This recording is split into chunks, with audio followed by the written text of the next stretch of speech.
الهه رضایی با نام اصلی معصومه رضایی متولد 12 بهمن سال 1342 در تهرانه. او یکی از مجریان و گویندگان شناخته شده برنامه کودکه. رضایی دارای مدرک کارشناسی علوم تربیتیه و چهره و صداش برای کودکان دهه‌های 60 و 70 خاطره انگیز و نوستالژیک به شمار میره.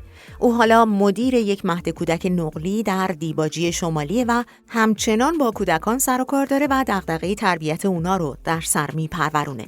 تماشای این ویدیو رو به خاطره بازها توصیه میکنم. با ما همراه باشید. درود به همه همراهان کافه صدا. قبل از اینکه بریم سراغ این ویدیو، همین الان دکمه سابسکرایب رو بزنید، زنگوله رو فعال کنید که هیچ ویدئویی رو از دست ندین و لطفاً لایک هم یادتون نره. الهه میگه پدر من اون زمان کارمند دادگستری و بسیار مذهبی بود. او خیلی روی حلال و حرام مقید بود و مادرم هم مذهبی بود و رفتار و شخصیتشون به شدت روی ما که 4 خواهر و برادر بودیم تاثیرگذار بود. 2 فرزند دارم که پسرم در ایران تحصیل میکنه و پیش خودمه و دخترم ازدواج کرده و با همسرش به آمریکا رفته تا درسش رو ادامه بده. بیشتر انیمیشن های قدیمی رو دوست دارم، به خصوص پلنگ صورتی، و در مورد پینوکیو هم باید بگم به نظرم اون شخصیتی که داشت بیشتر بچه‌ها رو با کاراش مضطرب میکرد. الهه رضایی در سال 1392 نامزد انتخابات شورای شهر تهران شد و گفت هدفم اینه که برای کودکان کار کنم، چون در مدیریت شهری کودکان هم سهم دارن.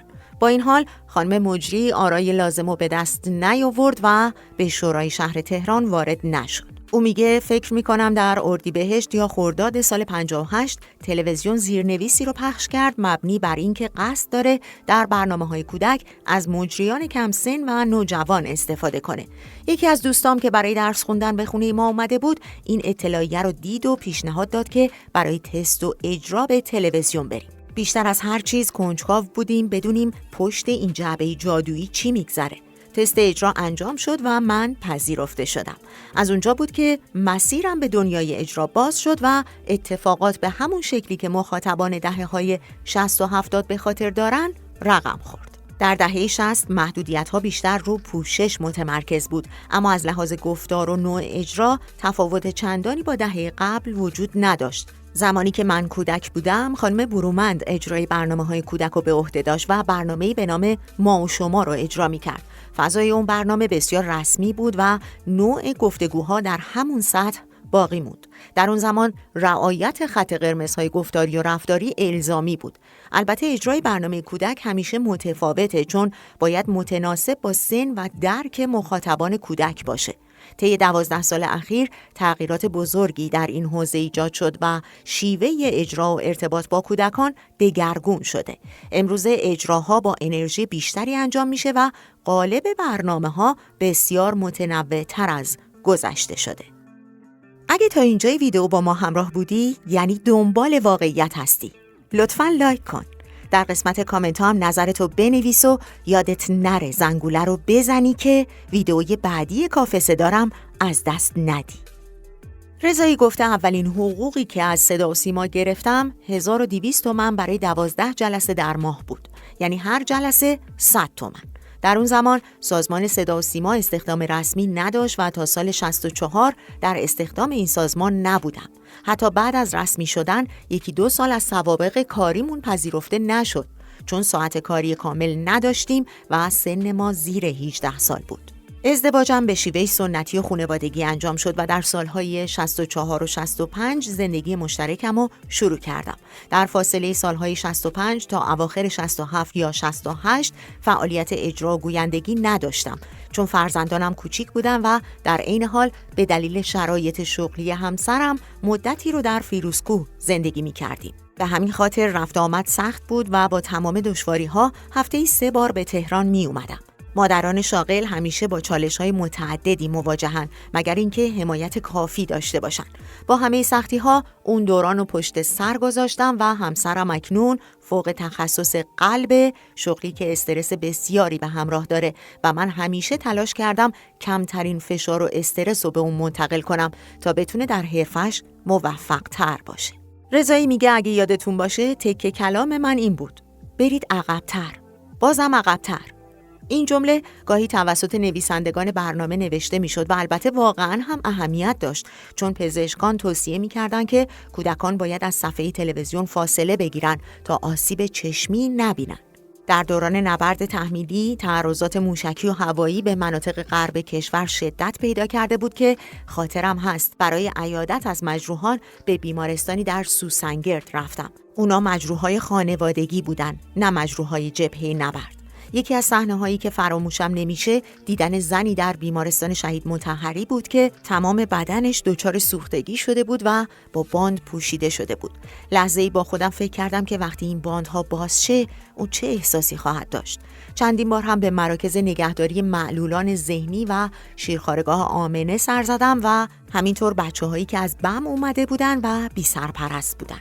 از نزدیک با کودکانی روبرو شدم که شرایط بسیار سختی داشتن. دیدن این صحنه‌ها تاثیر عمیقی بر روحیم گذاشت و همیشه تلاش کردم در حد توانم برای کمک به چنین افرادی اقدام کنم. یکی از دلایل جدایی من از تلویزیون اختلاف نظری بود که با مدیر گروه کودک شبکه 1 آقای علایی داشتم. او معتقد بود نباید در هیچ شبکه دیگه‌ای فعالیت کنم و فقط در گروه کودک شبکه 1 حضور داشته باشم، اما من همزمان در شبکه جام جم هم کار می‌کردم. علاوه بر این برنامه کودک به صورت ضبط شده پخش می‌شد، در حالی که من اجرای زنده رو بیشتر دوست داشتم. اجرای زنده هر چند چالش‌هایی مثل توپق زدن، سرفه کردن و فراموشی متن داره، اما احساس می‌کردم که کودکان واقعاً روبروم نشستن و دارن به حرفام گوش میدن. در مقابل هنگام ضبط برنامه حس زنده بودن از بین میرفت و من نمیتونستم همون انرژی رو به اجرا منتقل کنم. کسی که سالها با کودکان سر و کار داشته باشه نمیتونه از این فضا دل بکنه. علاقه به کودکان و تربیتشون بخش جدای ناپذیری از شخصیت منه. از اونجایی که رشته تحصیلیم هم تعلیم و تربیت بود، کار کردن با کودکان برام مسیری طبیعی و مناسب بود. بعد از خروج از صدا و سیما همراه با خواهرم مهد کودکی تأسیس کردیم، چون خانواده ما علاقه زیادی به کودکان داره. اکنون 2 فرزند دارم. پسرم در ایران مشغول تحصیله و کنارم زندگی میکنه، در حالی که دخترم ازدواج کرده و برای ادامه تحصیل همراه همسرش به آمریکا رفته.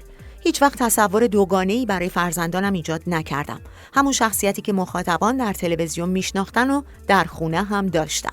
فرزندانم از اینکه مادرشون چهره‌ای شناخته شده بود در بعضی مواقع بهره می‌بردن. مثلا هنگام ثبت نام در مدرسه رفتار مسئولین با اونا متفاوت بود و این باعث خوشحالیشون میشد، اما در بیشتر مواقع هم به خاطر مشغله کاری من و همسرم اوقات زیادی رو به تنهایی سپری می‌کردن که براشون دشوار بود. الهی رضایی در نهایت گفته زندگی در کنار شهرت چالش‌های خاص خودشو داره و من تمام تلاشمو کردم که تعادل بین زندگی حرفه‌ای و خانوادگیم برقرار باشه.